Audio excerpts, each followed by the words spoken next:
This is a video tutorial about the book, The Autobiography of Malcolm X. The stories that I've chosen to do the tutorials on are stories that were really formative for me. And I think a lot of, this is a really interesting one. And I think a lot of people have a very visceral reaction to the whole idea of Malcolm X. And I think it comes down to the fact that a lot of people, particularly white people, they would find him really threatening. And they might have heard one or two lines like that he said, like by any means necessary or something like that. And they would maybe judge his character based on those few lines. A few years ago, I had a very interesting conversation with a friend of mine. Well, she dropped me as a friend since then, but at the time we were really good friends. And she was Jewish, and the interesting things that she said, we started having a conversation about. She was trying to write a book about calls of the elders of Zion, which was a text that I had never heard of. And when I said that I'd never heard of this text, she was like, "You never heard of this text?" And I thought, well, no. And it turned out it was like a racist, something really horrible. But she had assumed that I would know all about it. And I think she had also assumed that I would really be as passionate about this story that she wanted to do as I was. And then it turned around because the movie Malcolm X came out, you know, the one directed by Spike Lee. And I asked her, "Oh, aren't you going to go see it?" And she said, "Oh, no, I'm not going to go see it." And I was really surprised because I thought it was such an important movie that everybody really, I mean, he was such a historical figure that really everyone should be knowing his story. But it doesn't work that way. And I tried to think about, I thought, why would she be so against it? And I think there's a real danger. There's a real danger of really looking at only as an ethnic group, really looking at our own at our own interests exclusively. Look, the world is getting smaller. People are rubbing shoulders with each other. With it, there's bound to be conflict, but also we need to foster understanding. And in one of the other tutorials, I talked about how literature can give us a vicarious experience of another person's culture, another person's life experience. And I really think that we need to open ourselves up, get beyond our comfort zones, and really open up ourselves to the stories of other cultures, even cultures that we have some animosity to or even some prejudice towards, especially, I would think, the prejudicial cultures. But when I was growing up, I read the autobiography of Malcolm X because in one of the other tutorials I talked about how I looked for literature that was about people of color, because growing up I really felt the difference. It was all about me being brown, because back then I didn't wear this. So I really tried to find literature that I could identify with. And so I gravitated to Native American literature and also to Black literature. And when I found the autobiography of Malcolm X, it was probably the first book that featured a person who had become a Muslim. So there was Muslim in there too, which, you know, and you know, he was a strong character. He was a strong man. And the funny thing is, like when I was watching Maya Angelou's interview with Oprah, and I was watching other people, even at the end of Spike Lee's movie Malcolm X, he kind of addresses this whole idea of this hesitation on the part of white America to really engage with Malcolm X. And he says at the end, like each of these kids, he has Nelson Mandela saying, "I am Malcolm X," and other people, children, saying, "I am Malcolm X," to kind of get past this whole, yeah, this whole prejudice. But reading this book, The Autobiography of Malcolm X, it's actually not a story about a violent man. It's a story about a man who went through horrendous situations growing up. His father was killed by white people. I mean, of course, he's going to grow up with the prejudices that he had. And he was racist. Absolutely, he was racist.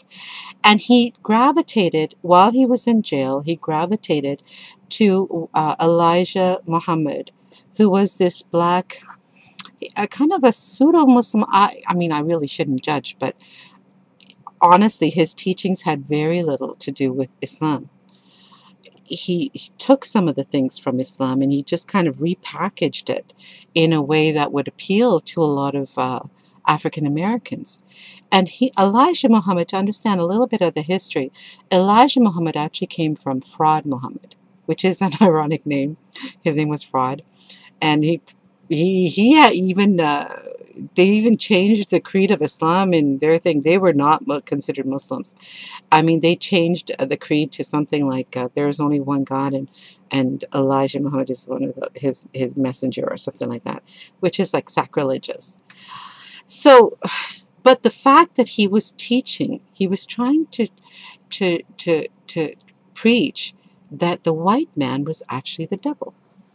And the whole idea of the blue-eyed devil comes from like Elijah Muhammad. So these people, I mean, and if you look at where the blacks were coming from, it was a novel concept. They were so downtrodden. They were still suffering the psychological effects of slavery, of what they had been through. And if you looked at blacks in the 30s, 40s, and 50s, they did everything they could to try to present themselves as white as possible. And then through the 60s, which was kind of Malcolm X's real heyday, they started going to the other extreme where they actually tried to emphasize their Africanness. Okay. Now, Malcolm X, he was a product of all of that.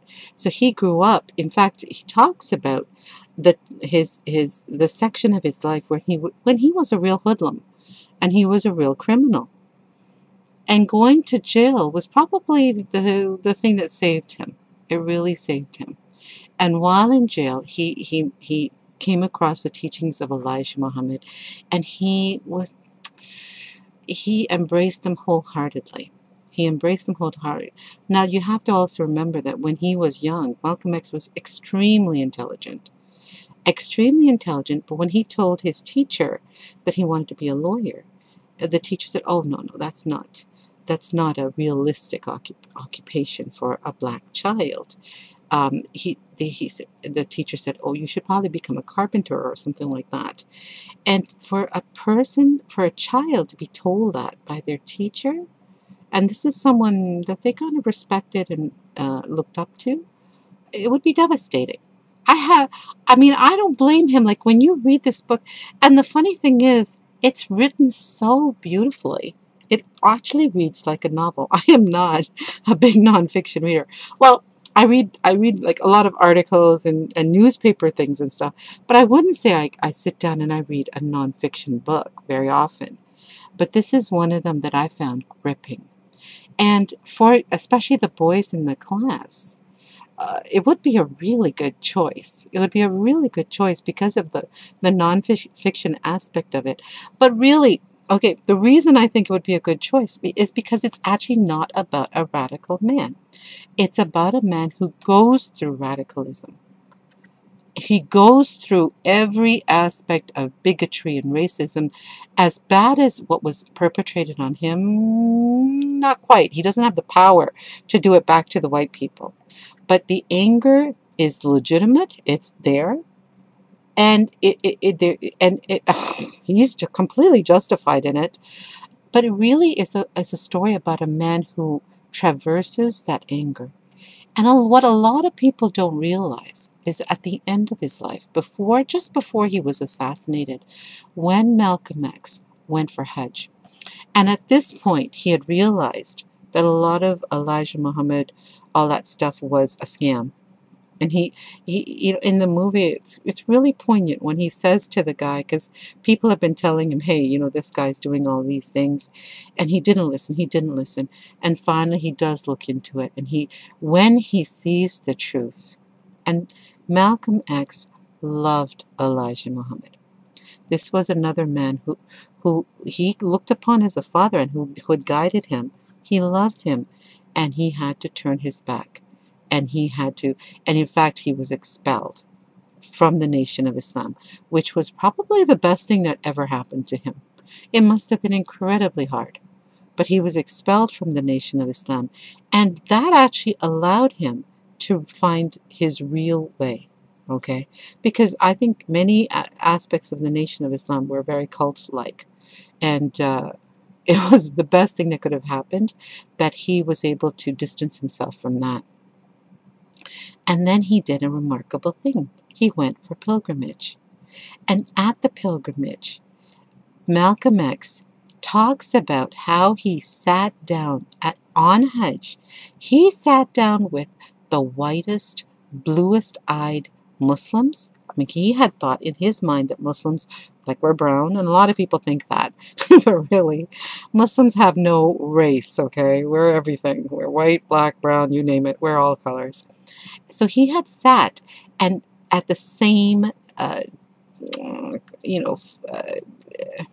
eating space and shared a cup with a white man who had the bluest eyes, and he saw the brotherhood that the Hajj really brings out in people. And I mean, this brotherhood is there. Like, when you go for the Hajj, it is like, well, now it's like 5 million people from around the world, every corner of the world. They even have Japanese Muslims now and everything like that. So you share this experience with people from all around the world, and you're all Muslim and everything like that. That changed him. So this is a story of a person who went through he went through everything. He went through radicalization. He went through violence. He went through everything. And he emerged as a human. Yes, he's flawed, but he emerged with a better understanding of the brotherhood of man. A lot of people don't realize the complete transformation that this man went through.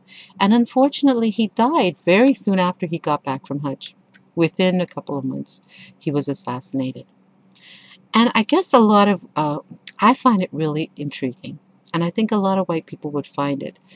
Well, why do you have to choose Malcolm X when you have Martin Luther King? The thing is, Martin Luther King and Malcolm X are two sides of the same coin. They both had the same objective, and that was to give African American people their rights. Okay, because they were really, really downtrodden. I mean, slavery was officially ended, but it wasn't really, okay? So they both had the same objectives. And Martin Luther King came at it from more of a Gandhi approach, and Malcolm X, he was the more tough, angry kind of approach. And I think there's actually room for both approaches. And Martin Luther King, I mean, Malcolm X, in terms of his moral integrity, I think it was head and shoulders above Martin Luther King, because Martin Luther King was a real womanizer. I mean, he preached, but he had his babes on the side. I mean, that's well documented. Whereas Malcolm X, he was like, he was a real player but once he married Betty Shabazz, that was it. He was like monogamous. He was faithful. And there's an interesting scene in the movie, in Spike Lee's movie, where where the FBI agent is listening, and he says, "This guy's like a priest. He's clean. He makes Martin Luther King look terrible." But that's not the issue. That's not the issue I'm trying to make. I think that the white establishment, it honored Martin Luther King because he was less threatening. So he was less threatening. He said, "Oh, I have a dream," and he was like for nonviolence.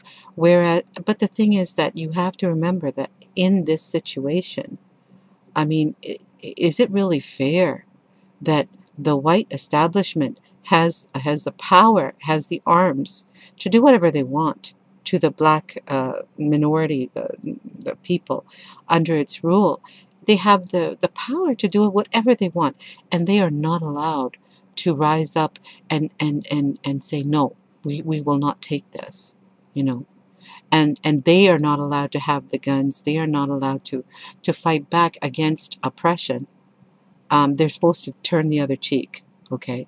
So I think white establishment felt more comfortable with Martin Luther King's approach, and as a result, they canonized him, and they kind of dismissed Malcolm X, which I think it's not fair. I think it's not fair, and I think it's sad. But irregardless of all of that political stuff, this is a fantastic read. It's the transformation of a person who goes from, oh man, just like the biggest hoodlum, to a man of honor and integrity who is willing to sacrifice his life for his ideals and principles.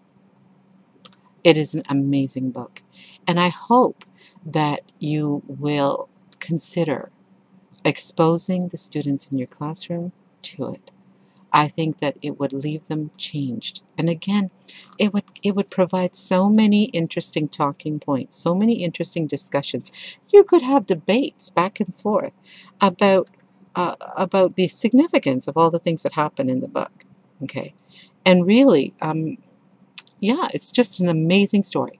And I think that the more amazing stories that we expose our students to, the better.